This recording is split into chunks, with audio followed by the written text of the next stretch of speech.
கூட்டணி குறித்த தமிழக வெற்றி கழகத்தின் திட்டம் பெரிய டிப்ஸ் விரைவில் வரப்போகுது அப்படிங்கிறதா இப்ப இருக்கக்கூடிய மிக முக்கியமான பரபரப்பான செய்தியா இருக்கு. வரக்கூடிய சட்டமன்ற தேர்தலை முன்னிட்டு உருவாகி வரக்கூடிய முக்கியமான கேள்வி என்ன அப்படின்னா, தமிழக வெற்றி கழகம் அப்போ ஒட்டுமொத்தமா தமிழகத்தில் 4 முனை போட்டி இல்ல 3 முனை போட்டி அப்படிங்கிறதா. தமிழக வெற்றி கழகம் விஜய் யார் கூட கூட்டணி அமைக்க போகிறார், பிரதான கட்சியாக இருக்கக்கூடிய அதிமுக தலைமையிலான என்டியோட கூட்டணி அமைச்சார் அப்படின்னா 3 முனை போட்டியா மாறிடும். இல்ல அவர் ஒரு தனி அணியாக டீம் ஃபார்ம் பண்ணா 4 முனை போட்டி தான். இப்போ 3 முனை போட்டியா 4 முனை போட்டியா அப்படிங்கிற மிகப்பெரிய கேள்வியாக இருக்கிறது. அப்போ ஒவ்வொரு டீமோட பொருத்தி பார்த்தோம்னா எந்த அளவுக்கான வாய்ப்பு இருக்கு, எந்த அளவுக்கு அது கஷ்டம் அப்படிங்கிறத பத்தி நம்ம புரிஞ்சுக்கலாம். இப்போ அதிமுக பாஜக அப்படி இல்லாட்டி திமுகல இருந்து பிரிந்து வந்து காங்கிரசுடன் தாவேக்காவா அப்படின்னு பல கேள்விகளா இருக்கு. புதுச்சேரியில காங்கிரஸ் அப்படின்ற பல கேள்விலாம் இருக்கு. இப்ப இந்த நிலையில தான் கூட்டணி அப்படிங்கிறது இன்னமும் ஒரு இறுதிக்கு வரல அப்படிங்கிறது நம்மளால புரிஞ்சுக்கொள்ள முடியுது. அடுத்தடுத்து என்ன நடக்க போகுதுங்கிறது பெரிய எதிர்பார்ப்பு ஏற்படுத்தி இருக்கு.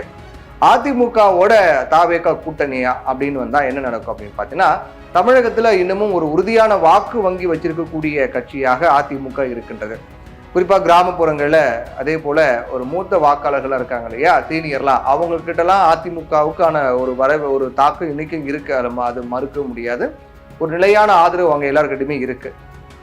அவங்களோட விஜயனுடைய இளம் ரசிகர் பட்டாளத்தோட அதிமுகவின் பாரம்பரிய வாக்குகள் சேருது அப்படின்னா நிச்சயமா அது திராவிட முன்னேற்ற கழகத்துக்கு ஒரு பெரிய சவாலை கொடுக்குங்கிற மாற்று கருத்து கிடையாது. ஆனா அதுல என்ன சிக்கல் அப்படின்னா, யார் முதலமைச்சர் வேட்பாளர் அப்படிங்கிற கேள்வி வரும் இல்லையா. இப்ப விஜய் தலைமையில் முதலமைச்சராக விஜய் ஏற்றுக்கொண்டு எங்களோட கூட்டணி வரக்கூடியவங்களுக்கு மட்டும் தான் நாங்க கூட்டணி சேர்ப்போம், ஆட்சியில பங்கு கொடுப்போம் அப்படின்னு தாவேக்கா உறுதியா சொல்லிட்டு இருக்காங்க. அதே சமயத்துல அதிமுக பொறுத்த வரைக்கும் நடைபெற்ற செயற்குழு பொதுக்குழு கூட்டத்தில் விஜய் பற்றி யாரும் வெளியில விமர்சிக்க வேண்டாம், கொஞ்சம் அமைதியா இருங்கன்னு எடப்பாடி பழனிசாமி சொன்னதாக ஒரு தகவல். ஏன்னா கூட்டணிக்கு இன்னும் வாய்ப்பு இருக்கு அப்படின்னு அவரும் நம்பிக்கிட்டு இருக்காரு. இப்ப என்ன நடக்க போகுது அப்படிங்கிற ஒரு பல கேள்விகளா எழுந்துட்டு இருக்கு. அப்ப முதலமைச்சர் வேட்பாளர் யார் அப்படிங்கிறதா பெரிய சிக்கலாக இருக்கும். எடப்பாடி பழனிசாமி முதலமைச்சராக ஏற்றுக்கிட்டு துணை முதலமைச்சர் அப்படிங்கிற ஒரு ஃபார்மெட்டுக்குள்ள போகும். அதுக்கப்புறம் பார்த்துக்கலான்னு தாவேக்கா முடிவு பண்றாங்களா, அதுக்கான வாய்ப்பும் இருக்கு அப்படின்னு சொல்லப்படுது. அதுலயும் எடப்பாடி பழனிசாமியை முதலமைச்சர் வேட்பாளராக விஜய் ஏற்றுக்கொள்வாரா அப்படிங்கிறதுலையும் ஒரு மிகப்பெரிய கேள்விக்குறிதான் இருக்கு.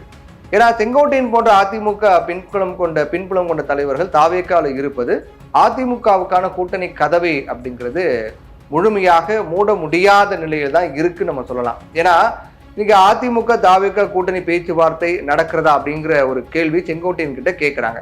அது செங்கோட்டையன் என்ன சொல்லணும், வாய்ப்பே கிடையாது, அதிமுக தாவேக்கா கூட்டணி இணையவே இணையாது, வாய்ப்பே இல்லைன்னு சொல்லியிருக்கணும். ஆனா அவர் அப்படி சொல்லலை. அவர் சொன்ன பதில் தான் இந்த கேள்வியை நமக்கு எழுப்புகிறது, ஒரு பெரிய பூகம்பத்தை அரசியல் ரீதியாக உருவாக்கி இருக்கு அப்படின்னு சொல்லலாம். தேர்தல் காலம் எப்படி போகும்னு யாராலையும் சொல்ல முடியாது அப்படின்னு செங்கோட்டையன் சொல்லிட்டாரு. முதல்ல நம்ம என்ன சொன்னோம் அப்படின்னா, செங்கோட்டையன் தாவேக்கால சேரும்போதே, செங்கோட்டையன் தாவேக்கால சேர்றாரு, எடப்பாடி பழனிசாமி செங்கோட்டையனை கட்சியை விட்டு நீக்கிறாரு. அந்த கோபத்துல எப்படி எடப்பாடி பழனிசாமி வீழ்த்தணும், அதிமுக வீழ்த்தணும் அப்படிங்கிற ஒரு வெறியோட தாவேக்கா பக்கம் போனாரு.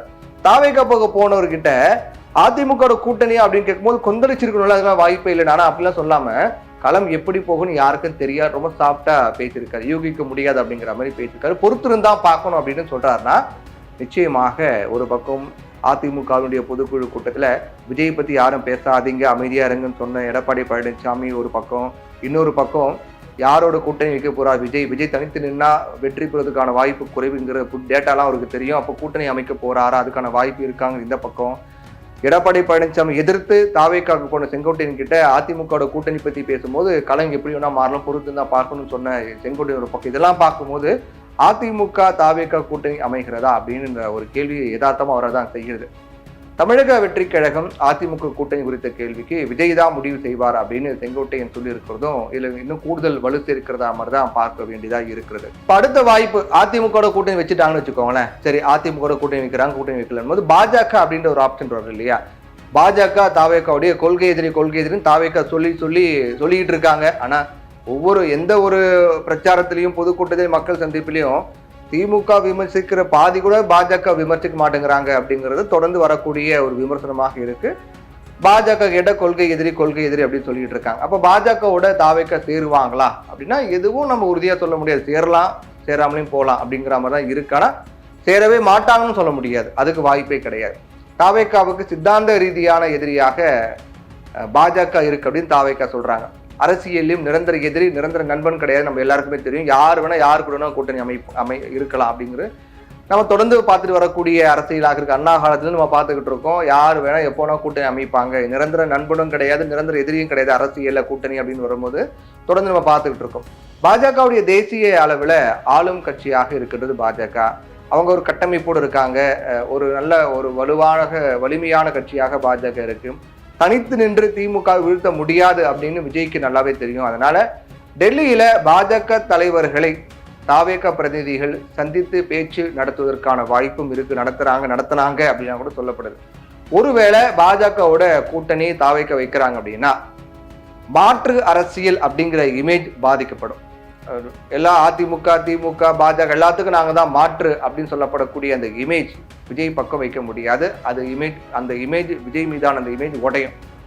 அது ஒரு பயம் விஜய்க்கு கண்டிப்பா இருக்கதான் செய்யுது. அதனாலதான் நேரடி கூட்டணி இல்லை அப்படின்னாலும் கூட ஒரு சாஃப்டான ஒரு உறவு முறை, சுமூக உறவு அப்படிங்கிற அடிப்படையில பயணிக்கலாமா அப்படிங்கிறதும் ஒரு பேச்சுவார்த்தை இருக்கிறதாக சொல்லப்படுது. ஆனா அது தேர்தலில் என்ன தாக்கத்தை ஏற்படுதுன்னு தெரியல. ஒண்ணு கூட்டணி இல்ல கூட்டணியை விட்டு தனி அணி அப்படிங்கிறதா தாக்கத்தை ஏற்படுத்தும்.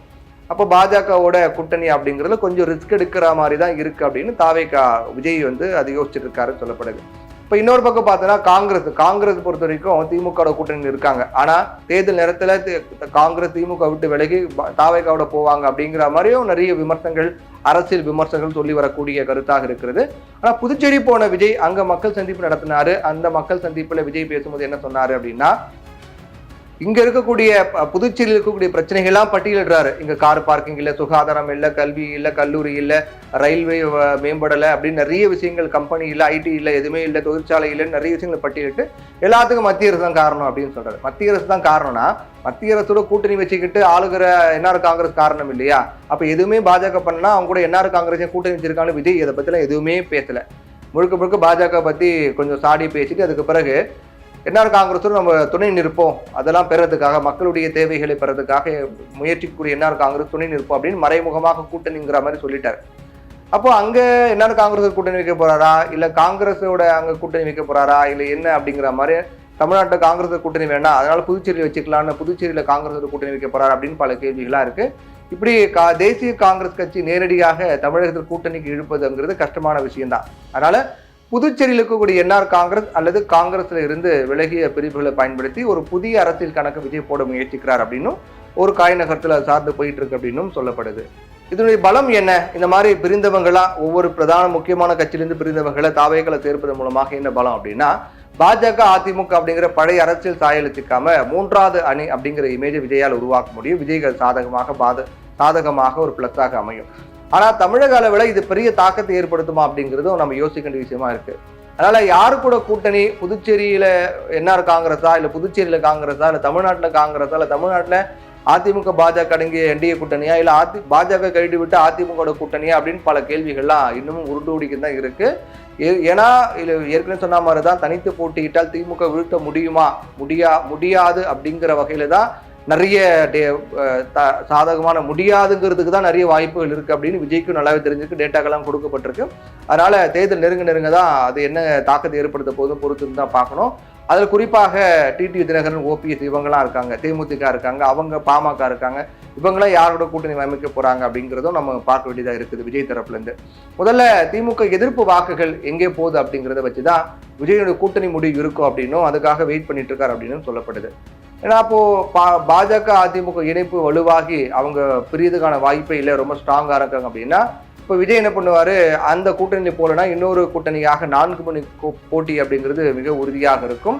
தேர்தலுக்கு தேர்தல் நெருங்க பல அதிரடியான அறிவிப்புகள் வரலாம் அப்படின்னு சொல்லப்படுது. பல ட்விஸ்டுகள்லாம் வரலாம், மிகப்பெரிய மாற்றங்கள் கூட ஏற்படலாம். யாரும் எதிர்பார்க்காத மாற்றங்கள் கூட அடுத்தடுத்த நாட்கள், அடுத்தடுத்த சில மாதங்கள் ஏற்படலாம், அடுத்தடுத்த வாரங்கள் ஏற்படலாம் அப்படின்னும். அதுல மிக முக்கியமா விஜயோட முக்கியமான கட்சிகள் கூட்டணி வைக்க போறாங்க அப்படிங்கிறது தகவலும் இப்போதைக்கு வந்துட்டு இருக்கு. அது யாரு என்னங்கிறத நம்ம பொறுத்திருந்தா பார்க்கணும்.